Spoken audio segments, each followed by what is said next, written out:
မှာလည်းသူတို့ရဲ့အားပေးတဲ့အသင်းရဲ့ခဏဝင်မက်ဆီတစ်ဖက်မှာလည်းအခုဘာစီလိုနာရဲ့ကစားသမားတွေအများကြီးပါဝင်တဲ့စပိန်ပေါ့နော်ဆိုတော့အဲ့ပွဲကတော်လေးစိတ်ဝင်စားလာကောင်းတယ်တစ်ဖက်မှာဒီစပိန်ဘတ်ချမ်းကိုအရင်ပြန်ပြင်ဆရာပြောလို့ပဲ2010တကယ်တော့2008ယူရို2010ကမ္ဘာဖလား2012ယူရို3ချိန်စပိန်ကလွှမ်းမိုးခဲ့တာပေါ့နော်ကိုကဒီကမ္ဘာဖလားဘက်ကိုပဲဖြတ်ပြောဟုတ်ကဲ့ဟိုဟာပြောလိုက်တာပေါ့နော်ဟုတ်ကဲ့ဆရာသူကအဲ့လောက်ကြီးလွှမ်းမိုးထားတဲ့အသင်းသူတို့ tiki taka ဆိုတာကြီးနဲ့ပြီးတော့ဒီ possession football ဘောလုံးပိုင်ဆိုင်မှုအခြေပြုမယ်ပြီးတော့ possession နဲ့နေရာယူမှုဆိုင်ရာဘောလုံးတွေနဲ့တွားနေပြီးတော့နောက်ဒီကျွန်တော်တို့မှာဒီဘောလုံးမှာဒီ tactical circle ဆိုတာရှိတယ်ပေါ့နော်၄နှစ်တစ်ချိန်ပြောင်းတယ်အခုကတော့ပိုပြီးမြန်လာပြီ၃နှစ်တစ်ချိန်သူကဒီဟာတစ်ခုကိုကြာနေပြီဆိုရင်နောက်ကောင်တာလုံးမဲ့အသင်းကောင်းတယ်ဟုတ်တယ်သူတို့ analyze တွေရတယ်အရန်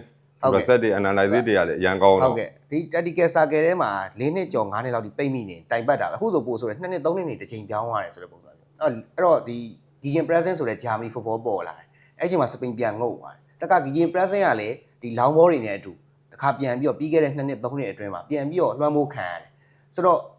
အတွေးခေါ်ကဘာပြန်ဖြစ်လာလဲအဲ့စပိန် football ဘက်ကိုပြန်ပြီးတော့တပတ်ပြန်လဲလာတာပေါ့နော်ဟို long ball တွေနဲ့တိုက်ခိုက်ဖို့အစားငါတို့ Gegen Pressing ဘောလုံးခဏဆုံးရှုံးနေလို့မရဘူးဆုံးရှုံးတာနဲ့တိုင်ဘက်တွေကငါတို့ long ball တွေနဲ့ကောင်းတာတွေဖောက်သွားမှာဆိုတော့အတွေးခေါ်ကခန်းဆက်ကဂိုးမပေးရဘူးဆိုငါတို့ဘောလုံးပြန်ကင်ဖို့လိုတယ်ဆိုတော့ဘက်ကိုပြန်ပြီးဘောလုံးမဆုံးရှုံးရေးဘက်ကိုလည်းပြန်ဥတီလာရနော်ဘောလုံးကင်ထားတာတိုက်ဆက်ချက်ဆိုတာတဲ့ဥမာခန်းစစ်အတွက်ငါတို့ဘောလုံးကိုကင်ပြီးတော့ခန်းစစ်ကစားတယ်ဆိုတဲ့ပုံစံဘက်ကိုရောက်နေပြီလို့ကျွန်တော်မဆိုလို့ဆရာအဲ့ဘက်ကိုပြန်ပြီးလဲလာနေပြီလို့တော့ကျွန်တော်ထင်တယ်ဆိုတော့အခုဘောလုံးက hybrid ပဲဟိုပေါင်းထားတာဘာ80ရာခိုင်နှုန်းဘာ30ရာခိုင်နှုန်းဥမာထားပါတော့စပိန်ဆိုရင်ဘောလုံးပိုင်ဆိုင်မှုအသားပေးမယ် possession ကိုအသားပေးမယ် possession ကိုအသားပေးမယ်အဲ့ဒါအရင် tiki taka လို့ 100% မဟုတ်တော့80လောက်ရှိမယ်လိုအပ်ရင်တို့ယမားတို့နီကိုဝီယန်နဲ့ right attack သွားမယ်ဆိုတဲ့ပုံစံဘက်ကိုသွားနေတယ်လို့တော့ထင်တယ်ပြီးတော့ tactical circle ရဆိုနောက်ပိုင်းမှာဒီဘောလုံးပိုင်ဆိုင်မှုအသားပေးတဲ့ဘောလုံးကပြန်ပြီးတော့လွှမ်းမိုးလာမယ်တစ်ပတ်ပြန်လဲလာမယ်ခေရောက်လာလိမ့်မယ်လို့ကျွန်တော်ထင်ပါတယ်ညီလေးဦးနာပြောတဲ့ယမားတို့နီကိုဝီလီယန်တို့အကြောင်းပြောတော့ဒီကစားသမားတွေအကြောင်းခေါင်းထဲဝင်လာတယ်ကိုအမြင်ကတော့ဒီစပိန်ရဲ့ရွှေခဲပေါ့ညီလေးဦးနာပြောသွားတယ်2010ဝန်းကျင်2012ယူရိုဘောက်တောက်လျှောက်ချန်ပီယံဖြစ်နေတဲ့အချိန်ကတော့အဲ့တော့အသင်းမှာတကယ်ဟို striker တွေကဟိုကောင်းမွန်လေးရှိတယ် Torres တို့ရှိတယ် David Villa တို့ရှိတယ်အဲ့လိုမျိုးပေါ့နော်အခုကတော့ Ferran Torres ပဲဖြစ်ဖြစ် Moreno ပဲဖြစ်ဖြစ်ဟိုတလောက်ကြီးဟိုအရင်ကလည်းရှင်လိုက်လို့ရှင်တော့အမေယူလို့ထင်တယ်သို့တော့အသင်းလိုက်ကစားပုံအသင်းလိုက် performance ကတော့တော်တော်ကောင်းနေတယ်အဲ့တော့ဒီ Spain မှာ Argentina တော့ရှင်တယ် Argentina မှာ Messi ကိုတည်တယ် Messi ကိုဗဟိုပြုတယ်အဲ့တော့ Spain မှာရော Spain အတွက်အဓိကတန်ဖိုးအနေမြင့်နေဒီပွဲရဲ့ချိန်ညာလုတ်ပေးနိုင်တဲ့ကစားသမားဘယ်သူဖြစ်မလဲယမားပဲလားဘယ်သူပဲလားညီလေးဘယ်လိုမြင်လဲဟုတ်ကဲ့ဂိမ်းရဲ့ result ကိုပြောင်းလဲလုပ်ပေးဖို့ဆိုတော့ယမားပေါ့နော်ဒါပေမဲ့ပွဲရဲ့လွှမ်းမိုးမှုကိုဆိုတော့ကျွန်တော် Rodrigo ပဲကျွန်တော်ရွေးခြင်းတယ်ပေါ့နော်ဆရာဟုတ်ဆို Rodrigo ရဲ့စွမ်းဆောင်ရည်ကတချို့လည်းဒါပြောကြတယ်ပေါ့နော်ပြီးခဲ့တဲ့ပြင်သစ်နဲ့ပွဲမှာဆိုအရန်ကောင်းတယ်ဆိုတကယ်တော့သူဒီ Austria နဲ့ပွဲမှာတွေကလည်းအရန်ကောင်းတယ်ဆရာသူတို့3-0လားမသိဘူးပေါ့နော်သူတို့နိုင်ခဲ့တဲ့ဒီချန်ပီယံခြေစွမ်းဆိုပြီးကျွန်တော်တို့စပြီးတော့16တင်ရှုံးထွက်အဲ့မှာလည်းတော်တော်လေးကိုအားကောင်းတဲ့အခြေအနေရှိတယ်ဆိုတော့ကစားသမားအကြောင်းဆိုလို့ယမားဘက်ရောက်လာတာပေါ့နော်ယမားနဲ့မက်ဆီနဲ့ယမားကလီဘွားတော့ကမက်ဆီရေချိုးပေးနေတဲ့ပုံလေးလေဒီကမ္ဘာဖလားမှာဟိုဒီတောက်လျှောက်ကျွန်တော်မြင်တွေ့ကြရတယ်ဟုတ်တယ်အဲ့ဒါလေးပြန်ပြီးတော့ highlight ပြန်လုပ်နေတယ်နော်ကျွန်တော်အစတော့ဟို AI ထင်တာပေါ့နော်ဒါမှမဟုတ်လဲယမားမဟုတ်တဲ့တခြားကလေးလေးတယောက်ပေါ့ဒါပေမဲ့တကယ်ဆိုပြီးတော့အဲ့ဒါသိရချင်မှာအန်ဟောရပါတယ်ဒီကန်ဂျမာကလည်းတော်တော်လေးတိုက်ဆိုင်နေပေါ့နော်ကမ္ဘာဖလားလို့ဘူလူပွဲမျိုးမှာဒီနှစ်ယောက်ပြန်ပြီးတော့လာတွေ့ရယမားပို့လိုက်လဲတော့ဒီမက်ဆီနဲ့ပြန်တွေ့ရမယ် final ပွဲအတွက်ကိုသူကြော်ထားတာရှိတယ်စိတ်ဝင်စားဖို့ကြတဲ့အရာလေးပါအဲ့ဒါလေးဆိုတော့ယမားအကြောင်းပေါ့နော်ဆိုတော့ယမားကဂိမ်းကိုအပြောင်းလဲလုပ်မယ်ဆိုတော့ဒီကောင်လေးအသက်ငယ်ငယ်လေးနဲ့ကမ္ဘာဖလားလို့ဘူလူပွဲအဆင့်မှာပြီးတော့အရန်ကိုကျန်းနေရမ်းနေဆိုတော့အာဂျင်တီးနားနဲ့အတွေ့မှာဘာလို့ပြနိုင်မလဲကမ္ဘာဖလားအဆင့်ကတော့သူမကစားဘူးသေးဘူးဘူလူပွဲအဆင့်ကိုပြောတာပေါ့နော်ဆိုကျန်းနာရမ်းတာကတော့သူဘာစီလိုနာနဲ့အက်တလက်တီကိုတွေ့ရင်သူတောက်လျှောက်ကြော်ဖြတ်နေရတယ်မှန်တယ်ပြီးခဲ့တဲ့ဟိုဂျူရိုမာတော့ကလည်းဒီဟာတွေသူကြော်ဖြတ်ပြီးသွားပြီဟုတ်ကဲ့ဆိုတော့ပွဲရဲ့ state ပေါ့နော်ဒီဘူလူပွဲဆိုတဲ့ state ကသူ့ဘောဘယ်လောက်ဖိအားရှိမလဲကိုကျွန်တော်ကြည့်ရမယ်ဒါမဲ့တစ်ဖက်မှာရိုဒီကိုကပွဲကိုချေလည်နိုင်မယ်လို့လည်းကျွန်တော်ပို့ပြီးတော့ယုံကြည်ပါတယ်ဆရာအဲ့တော့ညီလေးဒီပွဲ result ပိုင်းနဲ့ပတ်သက်လို့ညီလေးကိုတက်တက်ပြီးတော့မယ်အဲ့ဒါပါလဲဆိုတော့ဒီပွဲစဉ်မှာဘယ်အသင်းကိုညီလေးပို့ပြီးတော့အကြိုက်တွေ့မိလဲဘယ်အသင်းအနိုင်ရမယ်လို့ထင်လဲအဲ့ဒီဟာကဟိုခါတိုင်းမင်းနေကြ format တိုင်းမှာပဲမိနစ်60အတွင်းပဲဖြစ်မလားပနတီတွေအချိန်မိုးတွေပနတီတွေအထိပဲရောက်သွားမလားအဲ့ဒါညီလေးအမြင်လေးကိုသိချင်တယ်ဟုတ်ကဲ့ကျွန်တော်ကတော့ဒီဘောလူပွဲမှာပေါ့လေတကယ်ဘောလုံးနဲ့တောင့်တတာပို့ပြီးတော့ဖြစ်တယ် real football ပိုဆန်တယ်လို့ကျွန်တော်ခံစားရတယ်စပိန်ဘက်ကိုပဲကျွန်တော် favor ပို့ဖြစ်တယ်ပေါ့နော်ဒါကမိနစ်60အတွင်းလည်းဟုတ်ချင်မှဟုတ်မယ်အချိန်ပိုဒီရောက်ချင်လည်းရောက်မယ်ပနတီအဆုံးဖြတ်ဆန်တော့ကျွန်တော်အာဂျင်တီးနားကိုရွေးချင်တယ်ကိုသမားမာတီးနာကြောင့်တခြားမဟုတ် အဲ့ဒီတောင်းခံနိုင်မလားအာဂျင်တီးနားကြည့်ရမှာ အာဂျင်တီးနားဒီမာတီနာကတော့ပြီးခဲ့တဲ့ World Cup တော့လည်းသူ့ရဲ့ save နေနဲ့ပဲချန်ပီယံယူလာတောက်လျှောက်နော်ပယ်နယ်တီကိုဆေးတဲ့နေရာကတော့အတွေးကြုံပိုင်းအောင်ယုံကြည်မှုပါအောင်ကောင်းတယ်ဆိုတော့စပိန်အဲ့ဒီဘောလုံးကင်နိုင်စွမ်းပေါ့နော်ဘောလုံးကင်နိုင်စွမ်းပြီးတော့ဒီအာဂျင်တီးနားအချိန်ကြာလာလေတောင်းခံဖို့ခက်ခဲလေဖြစ်လိမ့်မယ်လို့လည်းကျွန်တော်ယုံကြည်တယ်ပြီးတော့စပိန်ဘောလုံးကင်တဲ့ပုံစံမှာအရန်ကိုအားကောင်းပြီးတော့ကျွန်တော်ခုနပြောလို့ပဲတရားခိုင်နှုန်းကြီးဒီဘောလုံးပိုင်ဆိုင်မှုနဲ့သွားနေရမှာမဟုတ်ဘူးလေ low and try တက်တွေပတ်ထိုပေါ်လို့ပြေးတက်သွားတဲ့ပုံစံဝင်းတွေကိုထုတ်တဲ့ဟာတွေလည်းမြန်တယ်ဝင်းတွေကိုထုတ်တဲ့ဟာတွေလည်းမြန်တယ်ပြီးတော့နောက်တစ်ကြောင်းကစပိန်ဥဆောင်ကိုရသွားမယ်ဆိုရင်စပိန်ကအင်္ဂလန်လိုမဟုတ်ဘူးအင်္ဂလန်နဲ့အာဂျင်တီးနားနဲ့တော့အင်္ဂလန်ကဘောလုံးကိုက်နေစွမ်းမရှိဘူးသူ့မှာဘောလုံးကိုက်နေစွမ်းဘယ်မှာရှိလဲဆိုအာဂျင်တီးနားကန်ဆယ်လိုင်းနေစုပ်ပေးမယ်ငါတို့ကိုယ့်ဘက်ချက်လာဟိဆိုသွားပြီးတော့အင်္ဂလန်ပုတ်ဘက်နဲ့ပုတ်တက်တယ်ဘာလို့အာဂျင်တီးနားရှုံးသွားပြီလေဘောလုံးကိုသွင်းသွားပြီဆိုတဲ့အချိန်ဒီမှာကျတော့သူတို့လိုင်းတွေကမြင့်လာအင်္ဂလန်ကိုယ့်ဘက်ကွင်းဘက်ချမ်းမှာဂိုးသမားတို့စန္ဒာဘက်တွေနဲ့အပေးယူတယ်အိတ်စွမ်းရင်အင်္ဂလန်မှာမရှိဘူးစပိန်ကအိတ်စွမ်းရင်ရှိတယ်မှန်တာပေါ့နော်ဆိုတော့အဲ့ဘိုင်းကိုလည်းယုံတာပါတယ်ပြီးတော့အာဂျင်တီးနားရဲ့ခေါင်တာအတက်ကိုကျွန်တော်အဲ့လောက်ကြီးယုံကြည်မနေဘူးပြီးတော့စပိန်ရဲ့ highlight defense မက်ဆီနဲ့ထိတ်တွေ့မှာကရိုရီမဟုတ်တော့ဘဲနဲ့ဒီကန်ဆယ်လိုင်းတွေပဲဖြစ်လိမ့်မယ်စပိန်ရဲ့ကန်ဆယ်လိုင်းကစားပုံအရာပေါ့လေဆိုတော့စပိန်ကိုကျွန်တော်က result အရဆို 1C 2C လောက်ထိကျွန်တော်မှန်းပါတယ်ဆရာတကယ်လို့များအချိန်ပို15မိနစ်နှစ်ပိုင်းတီးသွားတဲ့အချိန်ထိပွဲကစီစီလို့ရလမျိုးဖြစ်နေမယ်ဆိုရင်တော့ကျွန်တော်အာဂျင်တီးနားကိုပယ်နယ်တီမှာကျွန်တော်ပို့ပြီးတော့ကြိုက်ပါတယ်ဆရာကိုနဲ့လည်းဟိုဖြစ်ပါတယ်ကြိုက်တူပါတယ်ဒါပေမဲ့လည်းဦးနာကိုပြောသွားသလိုပေါ့နောက်ဆုံ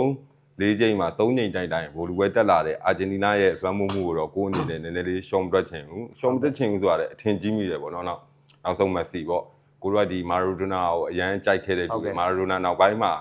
ပွဲတစ်ပွဲကိုအပြောင်းလဲနိုင်ဆုံးကစားသမားစီဒီမက်ဆီလို့ယုံကြည်မိတယ်အဲ့တော့အာဂျင်တီးနားမှာလည်း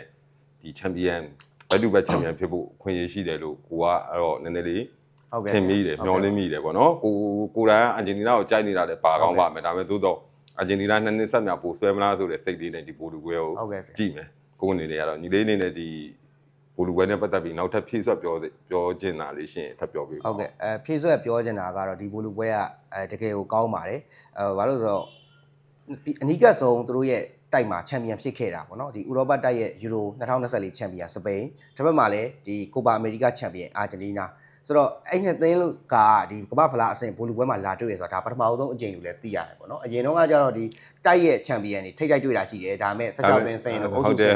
ဒီ final အဆင့်မှာမဟုတ်နော် final အဆင့်မှာတော့မဟုတ်ဘူးဒါကသူ့တိုက်မှာသူစိုးမိုးထားတဲ့နိုင်ငံအသင်းတွေဘိုလူပွဲမှာလာတွေ့တာဖြစ်တယ်ပွဲကောင်းတစ်ပွဲဖြစ်လိမ့်မယ်လက်မလွတ်သင့်ဘူးဘလို့ပဲဖြစ်ထားကြည့်သင့်တယ်ဆိုတဲ့အနေထားပါကျွန်တော်ဆိုရင်တော့ဘယ်လောက်တောင်ဆူတောင်းလဲဆိုအချိန်ပိုထိရောက်ချင်တာပေါ့နော်ပွဲကလည်းပထမပိုင်းပြီးနိုင်ပွဲလောက်နားအောင်ပဲတစ်ခွဲစကန်တယ်ကိုအဲ့ဒီဟာကိုမေးနေတာဒီပုံမှန်15မိနစ်နားနေတာနေဒီ final ကနိုင်ဝက်နားမယ်အဲ့ဒီဟာကလည်းဒီ game ပေါ်မှာဘာပြော effect ရှိမယ်တက်ရောက်မှုရှိမယ်လို့ထင်တယ်အဲ့အကြောင်းလေးကိုလည်းညီလေးကိုပြောသေးတယ်ဟုတ်ကဲ့ရှိတာပေါ့ဆရ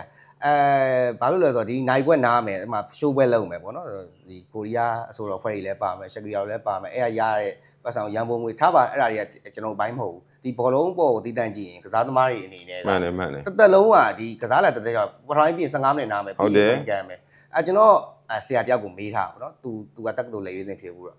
့ငါတဲ့ပွဲစကန်တယ်9မိနစ်ပွဲစလို့9မိနစ်နေငါမောသွားပြီတဲ့မောသွားပြီငါဆောင်းနဲ့ဖြင်းကန်ပြီ7မိနစ်နောက်ပိုင်းဆိုငါမမောတော့ဟုတ်တယ်စကန်ဝင်လာပြီအဲ့ချိန်မှာမောတော့ပြီပထမပိုင်းနားတယ်တဲ့ပထမပိုင်းနားတယ်ငါဆူတောင်းနေတာဒိုင်ယိုကြီးဝက်စီပြန်မှုတ်ပြီးဒုတိယပိုင်းစဖို့ပဲငါဆူတောင်းနေတာတဲ့သူကဒီအကြောင်းကိုသူပြောသွားတာပေါ့နော်ဆိုတော့တရားကစားသမားတွေရဲ့ကြွတ်သားမှတ်ဉာဏ်နော် muscle memory တွေထိခိုက်နေပြီးရင်ပွဲရဲ့အနေထားဆိုလေပွဲကအရင်စင်းကြသွားတာဖြစ်တဲ့အတွက်နိုင်ဝက်လောက်စင်းကြသွားတာဖြစ်တဲ့အတွက်ကစားသမားတွေနဲ့အဲ့လိုဒဏ်ရာရနိုင်ကြီးပို့ပြီးတော့ညင့်နေပေါ့ဗျာခုနအနေထားဆိုတော့ပွဲကိုဖြည်းဖြည်းချင်းပြင်ရမှာဖြစ်တဲ့အတွက်ပွဲကကျွန်တော်ပြောလို့အချိန်ပိုထိရောက်သွားနိုင်တယ်ပယ်နယ်တီဘာတွေထိဆိုကျွန်တော်တို့ဒီမှာဆိုမနေ့9ပွဲ6လောက်ထိဖြစ်သွားနိုင်တယ်ပွဲတစ်ပွဲပေါ့လေတန်ဖိုးအနေနဲ့ကတော့သိကြတယ်ကြာသွားတယ်ဒါပေမဲ့တစ်ခါကပြန်စဉ်းစားကြည့်ရင်တော့ဒီနီးပြတွေကစားသမားတွေကြားမှာ15မိနစ်ထက်ပိုပြီးနိုင်ဝက်ဆိုတာသူတို့လည်းပြင်ဆင်ခြင်းရမယ်ညီပြူဟာပါအပြောင်းလဲတွေဘာတွေလုပ်မလဲဒါတွေကိုတော့မြင်တွေ့ကောင်းမြင်တွေ့လာဟိုကောင်းတဲ့ဘက်လည်းရှိတယ်ပေါ့သို့တော့ဟိုတစ်လုံးကိုလိုကြည့်လာတာဘောလုံးပွဲတည်45မိနစ်နှစ်ပိုင်းအလယ်မှာ15မိနစ်နာတယ်ဒါနဲ့ပဲအသားကျလာတာနဲ့အခုလိုမျိုးဖြစ်သွားတာတော့တမျိုးဖြစ်သွားတယ်ပေါ့ကိုစိတ်ထဲမှာအဲ့လိုဖြစ်တယ်ဒါအဲ့ဒါလည်းဘလို့တက်ရောက်မလဲဆိုတော့ဒီ final ပွဲမှာပဲကြည့်ရမယ်နော်ဒီလေးအခုလိုဒါပြေဆုံးပြောပြတာလည်းကျေးဇူးတင်ပါတယ်ဒီပြည်သက်တွေအနေနဲ့လည်းကျေနပ်အားရမယ်လို့ထင်ပါတယ်ဟုတ်ကဲ့ပါအခုတင်ဆက်ပေးခဲ့တာတော့ကျွန်တော်ဒီရှေ့တန်တွေမီဒီယာကနေပုံမှန်တင်ဆက်ပေးနေကြ2026ကမ္ဘာဖလားပြိုင်ပွဲရဲ့ဘိုလူပွဲအကြောင်းဖြစ်ပါတယ်ဒီ season နဲ့ပတ်သက်လို့ရှေ့တန်တွေမီဒီယာရဲ့ social platform တွေဖြစ်တဲ့ Facebook YouTube နဲ့ TikTok တို့ကနေတင်ဆက်ပေးလျက်ရှိပါတယ် ဘောလုံးဝါသနာရှင်အားလုံးကိုအထူးပဲကျေးဇူးတင်ရှိပါတယ်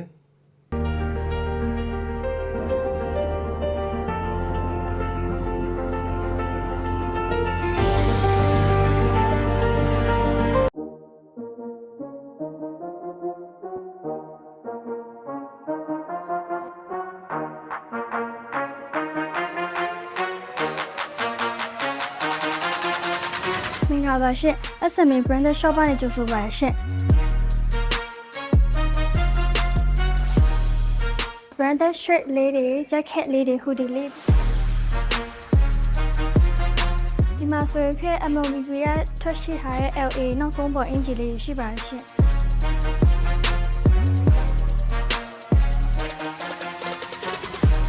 ဒီလိုဂျင်မောက်ဘီဘီဆိုရင်တော့ဘန်ကောက်မှာပဲရတဲ့ဂျင်မောက်ဘီဘီဖြစ်ပါရှင်။ဒါပေမဲ့တာချလိတ်တစ်မျိုးလုံးမှာဒီဆိုင်တစ်ခုထဲမှာပဲဒီလိုမျိုးဂျင်းစိတ်ရှိပါရှင်။